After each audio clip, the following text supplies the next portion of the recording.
Hola a todos, gracias por, elegir mirar a mi proyecto. Am, Me da pena porque yo creo que realmente va a ser un poquito aburrido, pero porque es de la historia. Pero si le gusta la historia, ojalá que, de- ojalá que disfrute. Bueno, así como se lee ahí de fácil, voy a estar hablando de la independencia mexicana. am, para poder realmente contestar una de las preguntas como más generales acerca de ese tema de historia, de realmente de por qué sucedió, cuáles eran las condiciones um, que conducieron a la revolución y realmente unos detalles de cómo llegó a cabo la revolución. Entonces, vamos a comenzar realmente hablando de realmente, disculpe, por qué quisieron independizarse. Y para poder hacer eso, realmente se necesita entender las condiciones sociales y económicas en la colonia durante del años acerca de antes de la revolución, ¿no? Y realmente se centra ese tema en la sistema de clases que tenían. Am, de hecho, ese sistema de clases que tenían era prácticamente como conocido así. Llevaba el nombre de la sistema casta. Lo que está muy interesante, de hecho, como la palabra casta es algo que nosotros, bueno, prácticamente tiene que ver mucho con nuestra palabra de caste. Um, y así que la sistema social que tenían, la jerarquía, era súper rígido. Y los del más alto tenían muchos privilegios que no tenían los de abajo. Así que los peninsulares, para explicar un poquito, eran los que nacieron en la Tierra Vieja, o sea, que nacieron en España y viajaron a la colonia. Y ellos podían ser gobernantes, ellos podían ser líderes públicos, ellos podían pagar menos en impuestos, tenían varios privilegios que los demás no tenían. Los creoles eran, bueno, los criolles, se puede decirlo así también, eran los niños de los peninsulares, pero los niños que nacieron en la colonia, en la Nueva España, que no viajaron, habían vivido toda su vida en la colonia. Ellos también tenían varios privilegios. Ellos podían tener sus propios terrenos, o sea, ser dueños de su como own property, y ellos podían ser líderes, pero no podían llegar a como llevar ciertas um, posiciones que sus padres, los peninsulares, podían. Y también los creoles tenían que pagar más en impuestos, lo que no era justo para ellos. Um, no se sentía bien con eso tampoco. Los mestizos, bajo de ellos en la jerarquía social, los mestizos bueno, esa palabra tiene que ver más o menos con la palabra en español mezcla, ¿no? Como eran mezclas entre los españoles y los nativos. Los mulatos eran niños de un padre africano y un padre español. Y así ellos tenían mucho menos privilegios que ambos los creoles y los peninsulares. Ellos no podían ser líderes públicos de posiciones altas. No podían, bueno, sí podían, pero era mucho más difícil conseguir terrenos para ellos ser dueños de sus propios terrenos así. Um, y además tenían que pagar mucho más en impuestos que los arriba de ellos. Um, y el último grupo ahí eran los labores, o sea, los esclavos prácticamente. Eran los que eran puramente nativo o puramente africano, que prácticamente no tenían ningún derecho como esclavos, pues. Y así era el sistema.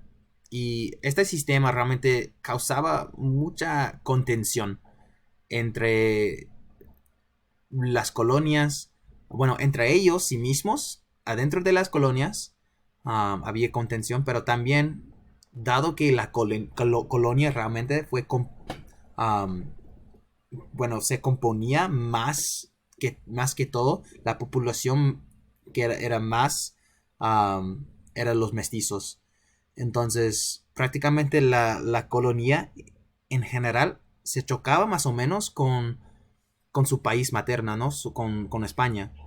Um, y este sistema realmente se desarrolló a lo largo del tiempo desde 1520 prácticamente, 1519, cuando llegó Cortés, el conquistador español, hasta el año 1810, cuando declararon su independencia. Como esos 300, prácticamente 300 años, 200 años, um, a lo largo de esos años se desarrollaba este sistema casta y resultaba en mucha contención. Y realmente, dado a eso, ya no prácticamente aguantaban bien ser menospreciados por los peninsulares ni por España sí misma. Y por lo tanto, mayormente los mestizos ya estaban listos y buscando una oportunidad para independizarse de España y acabar la presión que ellos estaban poniendo en ellos. Entonces así se encontraba la situación social, que ya, bueno, ya estaba buscando la oportunidad para independizarse, pero y también acá se ve unas artes de este sistema, ¿no? Se ve ahí varias cuadras, adentro de cuales se ve mezclas de razas. Así se enfocaba muchísimo en la raza. Y eso de como tu raza era lo que resultaba en tu lugar social.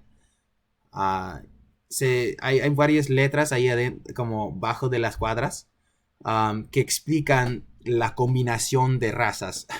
Pero no se lee súper bien por ser tan chiquito. Pero acá a la derecha se ve ahí, donde dice español y indio produce mestizo.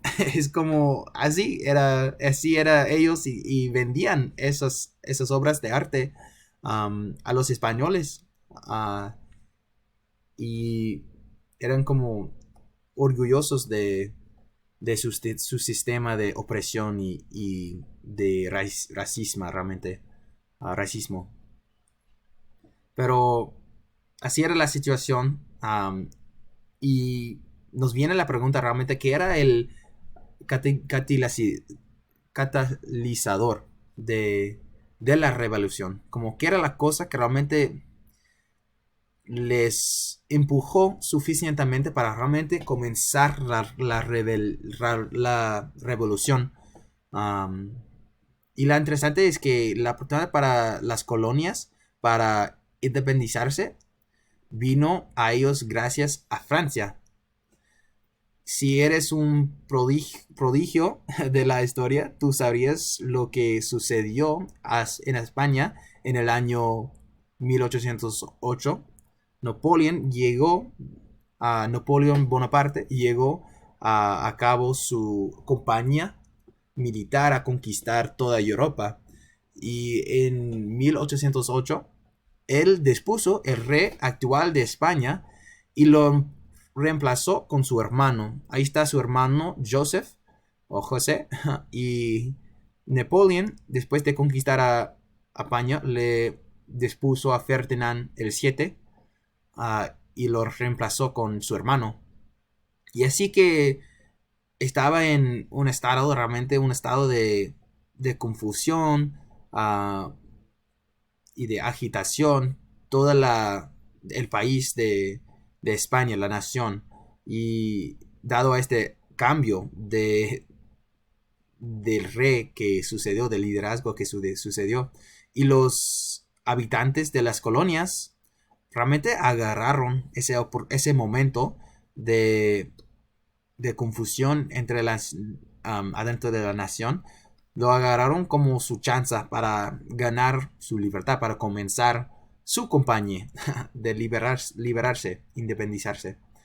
Y todo eso realmente comenzó con esa persona, con esta persona Miguel Hidalgo. Él era un papá católico, um, y él era un mestizo también, que en el día 16 de septiembre, en el año 1810, dio un discurso famoso titulado Grito de Dolores. Y eso lo dio a fin de que se acabara realmente el sistema de casta que las había lastimado por tanto tiempo. Y ese día que él dio ese discurso, Grito de Dolores, realmente él animó a sus seguidores, um, para que le siguieran a luchar para su independencia. Y como dije, ese día se conoce como, en México se celebra ese día como el Día de Independencia hasta hoy en día, el 16 de septiembre. Cada año se celebra eso. Y todo fue gracias a Miguel Hidalgo y Costilla. Eso fue su nombre. No es que hay dos hombres, Hidalgo y Costilla. Es que eso fue su nombre. Me confundí con eso un poquito al principio, pero no se confundan con eso. Pero este batalla que comenzó él duró desde el 1810 hasta 1821. Entonces, ahí viene la pregunta, ¿por qué duró tanto tiempo esta batalla, no? Porque en serio era súper complicado lo que sucedió. Porque 11 años de guerra puede ser muy complicado. Y así no voy a como meterme en todos los detalles de todo, porque así, como dije, duró mucho tiempo esta batalla. Pero sí podemos como resumir más o menos lo que sucedió. Hidalgo les había guiado por unos años hasta que murió. Y por 11 años así era como un líder de la guerra que les guiaba hasta que murió, y otro líder lo retomó la carga, o tomaba la carga de, de la causa de independencia. Había él, como muchos planes de las batallas así, dibujados y hechas, y muchas, demasiadas escenas así, donde había muchos muertos. Miles de personas de ambos lados murieron, um, bajo la guía de varios líderes, de los ejércitos, que eran muy buenos líderes. Uh, Él, por ejemplo, es José María Morelos, que era bien reconocido por ser uno de los mejores generales de los ejércitos. Uh, Él también era otro líder durante ese tiempo, que fue muy famoso. Él era el Ignacio Iturbide, um, que era famoso por ser el último general que pudo llegar a cabo, después de tantos años, el fin de la guerra. Y realmente así era, como muertos después de muertos, muertos. Um, por 11 años duraba. Hasta la fecha de 24 de agosto, cuando por fin, después de tanto tiempo, lograron firmar un trato. Era llamado el Trato de Córdoba. Y eso